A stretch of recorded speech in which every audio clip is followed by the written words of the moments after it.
Hola, ¿qué tal? Mi nombre es Joseph López, licenciado en Educación Física, máster en Educación, y estos son los enfoques de la educación física en México a través de la historia. Los avances en la educación física, desde los movimientos europeos de los que hablaba en el video pasado, desde lo que fue Cosmos, Link, Arnold, entre otros, además de los Juegos Olímpicos en la era moderna, funcionaron como una primera influencia para la educación física en México. Aquí, como en muchas otras partes del mundo, todos los cambios que se van generando en la asignatura o en el plan educativo van dependiendo de los avances sociales, de la economía del lugar y de los intereses personales que hay en el ámbito político, o al menos del encargado o encargados de dirigir al país.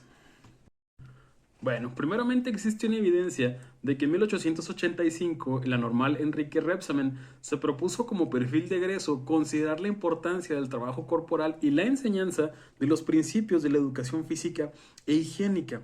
Luego de esto, en 1889 y 1891, en los congresos de instrucción, aquí voy a hacer un paréntesis, recordemos que Benito Juárez en el 2 de diciembre de 1867 hizo que entrara en vigor la Ley Orgánica de Instrucción Pública. Esto establecía que hubiera una educación primaria gratuita para todos. Por eso, esos congresos se les llama congresos de instrucción, no congresos de educación, pero pues vendría a ser algo más o menos similar. En estos congresos se señaló la importancia de la educación, dando como resultado que en 1891, en la Ley Reglamentaria de Instrucción Obligatoria del Distrito Federal, territorios de Tepic y Baja California, se reconociera a la educación física como parte de la formación integral. Esta situación produjo las primeras sesiones de gimnasia en las escuelas elementales del país. Es decir, todavía no aparecía la Secretaría de Educación Pública cuando la importancia de la educación física ya estaba mostrándose y ya había un progreso en cuanto a las tablas de gimnasia básicas dentro de las escuelas del país.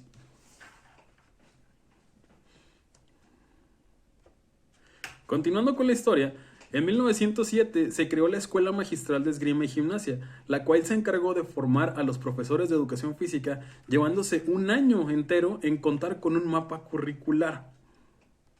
Fíjense que el objetivo de esta Escuela Magistral de Esgrima y Gimnasia, la idea era preparar personas o profesores titulados en 3 años que pudieran salir con el grado de tenientes y con este grado pudieran impartir diferentes disciplinas militares en escuelas o en corporaciones militares. Estas actividades se basaban, en la gimnasia, el tiro, la esgrima, que es el arte de la espada, y algunos otros deportes distintos. Con la creación de la Secretaría de Educación Pública en 1921 y el gran impulso que le dio su titular José Vasconcelos a la consolidación de la educación nacional, se contó de ahí en adelante con una instancia organizativa que desde sus inicios contempló en el proyecto la educación física. Desde esta perspectiva se formuló un nuevo concepto de educación física que hacía referencia a las formas que adquiere la expresión corporal y humana, y se concibió al educador físico como el responsable de promover los conocimientos y desarrollar las habilidades en este campo.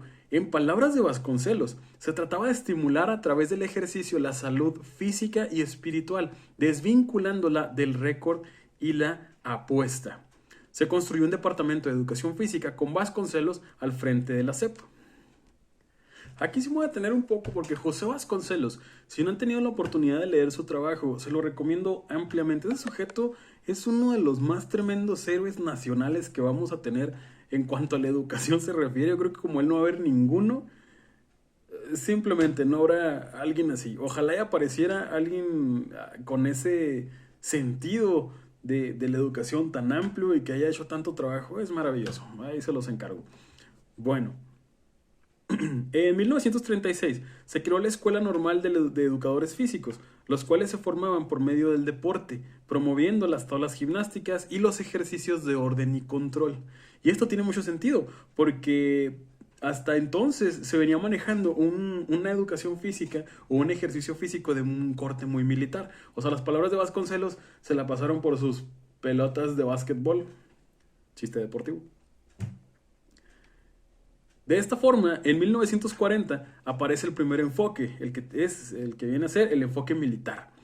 Él es el primer programa de educación física donde predominan los ejercicios de orden y control, con marchas y evoluciones. Se acentúa el rol autoritario del maestro de educación física. Recordemos que eran tenientes, o sea, era un corte militar total. Por eso se veía al profesor de educación física como una figura que todavía yo me acuerdo cuando tenía clases, era una persona de temer a veces, o sea, eran personas muy cuadradas y que las órdenes las tenías que seguir tal cual. De hecho, los ejercicios de orden y control, yo me acuerdo que eran firmes, ya, tomar distancia, ya, y tenías que quedarte quieto y marcar el paso. O sea, traíamos estas actividades muy, muy militarizadas para llevar un orden en la escuela, un orden autoritario. Cosa muy interesante que ahorita vamos a ver el contraste. Que fíjese qué curioso cómo hay una serie de contradicciones, ¿no? Teníamos mucho lo del enfoque militar y precisamente ahora en el plan que estamos trabajando, pues nos piden evitar este tipo de organización militarizada y tratar de contar con los alumnos pues con algo más libre, ¿no? Siempre basado en el respeto, obviamente, en la convivencia, pero pues ya no, ya se nos pide evitar estos ejercicios de orden y control, lo mismo que convertirnos en aplicadores del deporte. Entonces, ese fue el enfoque militar. Recordemos también que de este enfoque nosotros heredamos tanto los ejercicios de orden y control que todavía algunos maestros utilizan, como también la escolta de bandera. Como que la idea era dar una especie de sentido patriótico. Recordemos que eran tiempos de guerra, eran tiempos complicados, entonces el amor a la patria pues fomentaba el poder disponer de las personas en el caso de que fuera necesario para poder combatir esos tiempos de guerra, ¿no? De hecho, en la creación del enfoque militar, recordemos que en ese periodo de tiempo, alrededor de 1940, había mucha tensión entre los países por el asunto de las guerras. Entonces, México se concentró en llevar una educación la cual fuera capaz de llevar a las personas hacia un desarrollo técnico-industrial. Se buscaba tratar de hacer crecer al país por medio de la industrialización del trabajo en la industria debido a las tensiones que había en otros países. Entonces nos convertimos en fábrica y en manufactura para poder abastecer a algunos países, y lo que se buscaba con la educación era crear diferentes técnicos y personas capaces de sobrellevar este ritmo de trabajo, ¿no? Una capacitación industrial. De hecho, se habla mucho de que se dejó de lado la educación rural por tratar de llevar esta educación técnico urbana. Bueno, hasta ahí el enfoque militar. En 1960 aparece un nuevo enfoque que sería el deportivo. Aquí el presidente Díaz Ordaz, en el informe de 1965, menciona algo muy interesante, y es que los Juegos Olímpicos serían una excelente escuela y algo muy saludable, una saludable experiencia para todo el futuro del país. En ese entonces, todos los estudiantes y profesores de educación física en servicio tuvieron que ser parte o participar en la organización de los Juegos Olímpicos, en donde México sería sede en el 1968. Y también sería sede del Mundial de Fútbol en 1970. Entonces, obviamente, toda la educación física se limitó a la enseñanza de los fundamentos deportivos y sobre todo a la selección de talentos. Aquí es donde el deporte se convirtió en el arma en política, ¿no? del país, y se trataba de encontrar todos los talentos deportivos con los que se contaba, y la mejor asignatura para eso obviamente era la educación física. Entonces, al tener un enfoque de deporte, obviamente una segregación, una selección masiva de personas, y es donde empezamos a ver estas clases en las que se toma más deporte que otros aspectos que se pueden trabajar en la educación física. Esto no lo heredó el enfoque deportivo. El deporte sin duda es maravilloso, pero no es la finalidad de la asignatura. Entonces la recreación se relegó como algo complementario. Aquí la competencia lo era todo. Los deportes se apoderaron por completo de la clase, y la era del fútbol, y la pregunta más clásica en la sesión de educación física fue cuando apareció: profe, ¿nos deja jugar fútbol? La era del fútbol había comenzado en la clase de educación física. Bueno, en 1974 aparece el enfoque psicomotriz. El enfoque psicomotriz se estructura en unidades y objetivos. Se sustentaba en un enfoque del desarrollo psicomotor, pero sin omitir la técnica deportiva. El deporte había llegado para quedarse, pero ahora se le trataba de dar un fundamento de desarrollo psicomotriz, pues sí, tal cual, sin una base teórica, pues, a lo que se estaba realizando, que no se quedara simplemente en un deporte robótico. Todo este enfoque se basó en el trabajo de Rigal y LeBouche en cuanto a psicomotricidad. De LeBouche ya había hablado antes con la psicocinética, es un trabajo fantástico, y el de Rigal también no se queda atrás, también los invito a revisarlo, por aquí voy a dejar la bibliografía al final. Aparece el primer programa preliminar de educación física para preescolar con el enfoque psicomotriz. A partir de analizar el trabajo de Rigal y LeBouche de la psicomotricidad, obviamente por las edades, aparece por fin la figura del niño preescolar y empieza a buscarse la manera de desarrollar en su propiedad el cuerpo, ¿no? El enfoque del movimiento. De hecho, es durante este enfoque psicomotriz donde se establece que para el jardín de niños, pues la clase duraría solamente de 20 a 30 minutos y podrían ser de 1 a 2 clases a la semana. Después, en 1988, aparece el enfoque de desarrollo orgánico funcional.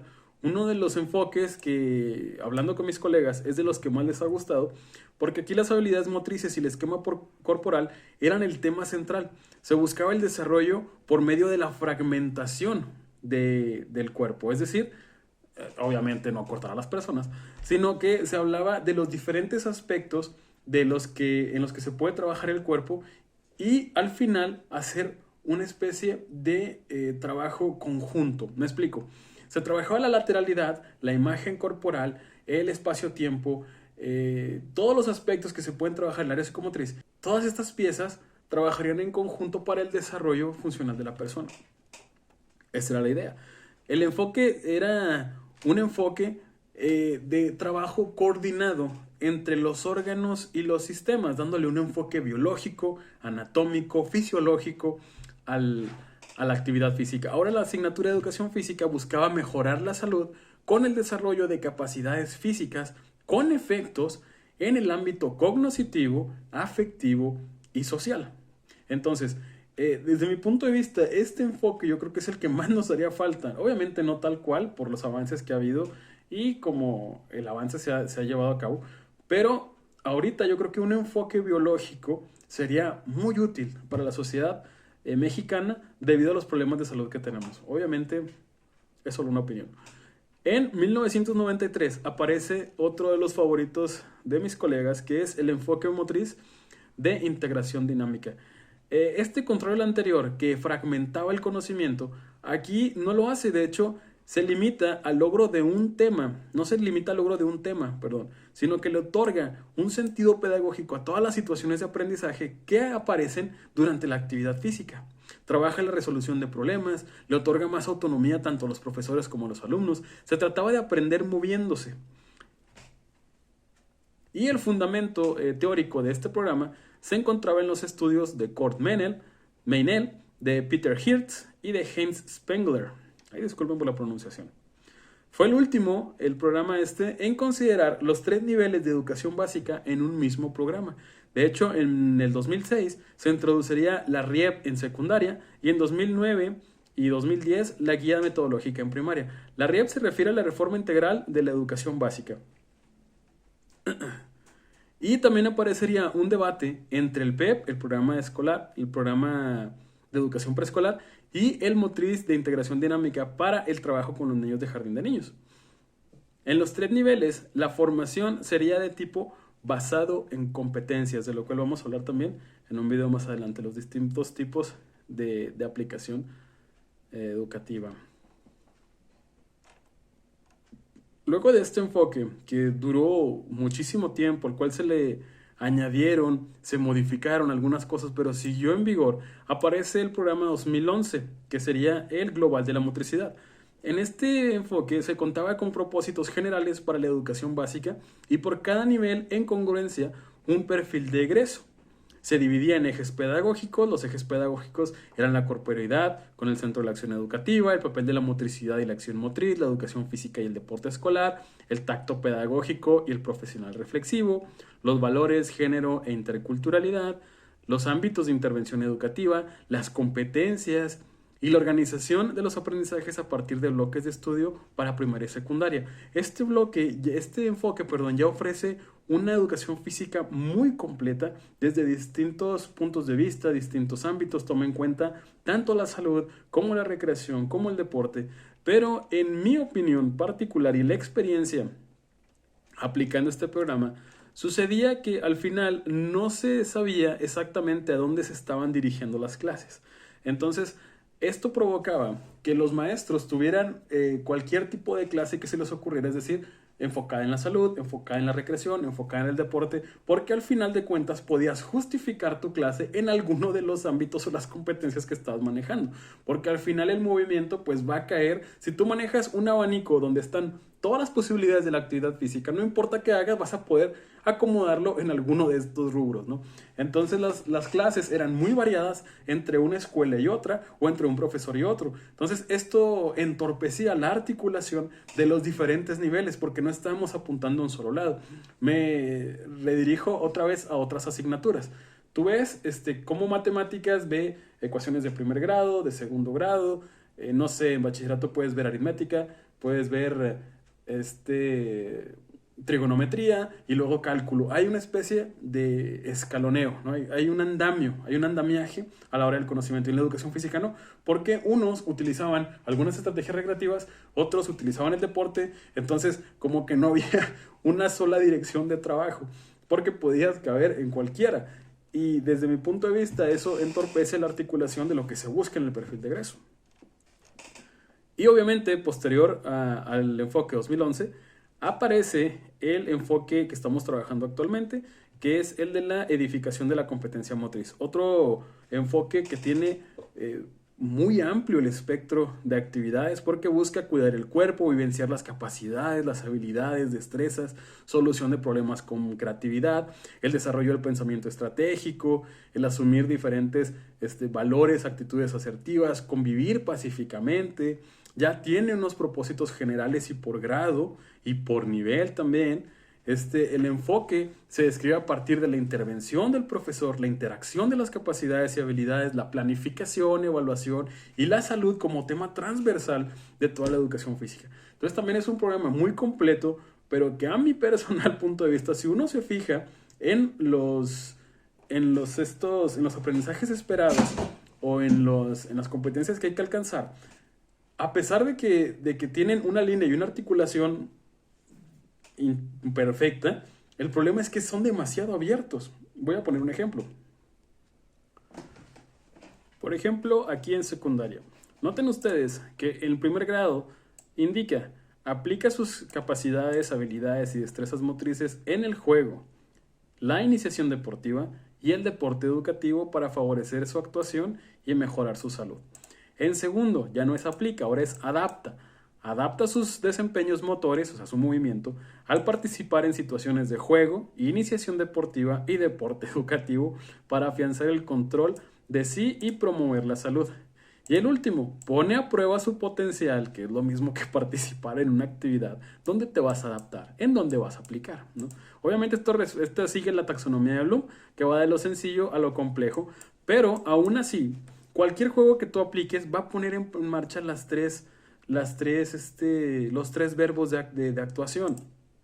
Entonces, dice, pone a prueba su potencial al diseñar situaciones de juego. Aquí al menos ya diseña por su cuenta situaciones de juego, iniciación deportiva y deporte educativo para favorecer su disponibilidad corporal y autonomía motriz en la adquisición de estilos de vida saludables. Aquí hay otra cosa que hacer notar, que es la actuación para la mejora de la salud, la promoción de la salud y la adquisición de un estilo de vida saludable. Que este objetivo está increíblemente complicado. El adquirir un estilo de vida saludable es algo muy complejo. Requiere un nivel de disciplina muy alto y sería una maravilla, ¿no? Obviamente tenemos que trabajarlo, pero lo que voy es que con cualquier tipo de actividad que tú pongas, un juego de persecución, un deporte, todo está aceptado aquí. Todo va a caer en cualquiera de estos. No hay una seriación fija o no hay ¿cómo explicarlo? No hay un escalonado simple o claro de lo que se busca con la actividad física. Solo se habla de que lo muevas a través del juego, la recreación o el deporte para la adquisición de un estilo de vida saludable. Pero entonces en la escuela, ¿para qué estamos?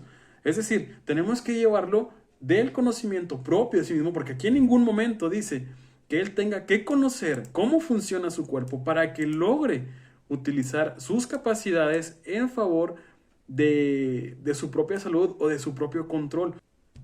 Y pues finalmente el último enfoque, que es el que está todavía en construcción, ahora en el 2022 está por salir. Solamente han aparecido algunos bosquejos del trabajo, todavía no está completo, como lo pueden ver ahí en pantalla. Al parecer cambiamos de campo, ahora vamos a pasar a hacer estaremos en el campo formativo de lo humano y lo comunitario, ya que en el plan 2017 nos encontrábamos en el área de desarrollo personal y social. Entonces pues ya veremos qué es lo que viene con este nuevo enfoque. Pero pues sea cual sea el enfoque que la política mexicana decide implementar, pues el trabajo de la educación física, el trabajo del movimiento de los estudiantes, siempre va a ser uno de los pilares de la educación. Yo creo que el trabajo, sobre todo aquí en México, no importa, no creo que haya un mejor enfoque que otro, yo creo que todos los enfoques respondían a diferentes problemáticas, a diferentes intereses, entonces de todo se puede obtener algo positivo, hay que tratar de leerlos para encontrar estos trabajos que se haya hecho a partir del trabajo teórico de algunos investigadores, no quiere decir que ya no sea útil, simplemente quiere decir que los intereses cambiaron. Pero de todos los enfoques se puede aprender algo, se puede extraer algo de información, de utilidad, de herramientas sobre todo, para responder a los diferentes grupos que tenemos. Entonces vayamos dándole una leída, saquemos el mejor provecho de cada uno. Y yo creo que aquí cobra vital importancia el siempre, sea cual sea el enfoque, hacer un tipo de enseñanza crítica que ayude al estudiante a crear su propia forma de llevar un estilo de vida saludable, que es al final de lo que se trata la educación física, ¿no? De dar las herramientas para que la persona se convierta en una persona con una buena calidad de vida a través de la salud, a través del ejercicio físico. Entonces, sea en lo que sea que hagas tu trabajo, pues siempre hay que tratar de fundamentarlo bien para el desarrollo de los estudiantes, sin importar de qué enfoque sea cual sea el que nos vayan a imponer. Entonces, pues busquemos nosotros el desarrollo motor de nuestros alumnos. Y pues yo me quedo con esta frase de Platón que decía que la falta de actividad destruye la buena condición de todo ser humano, mientras que el movimiento y el ejercicio físico lo conserva. Entonces, para eso estamos los maestros de educación física. Y estos fueron los enfoques de la educación física en México. Ojalá te haya resultado de utilidad. Y pues por ahora yo me despido. Nos vemos en el siguiente video. Bye.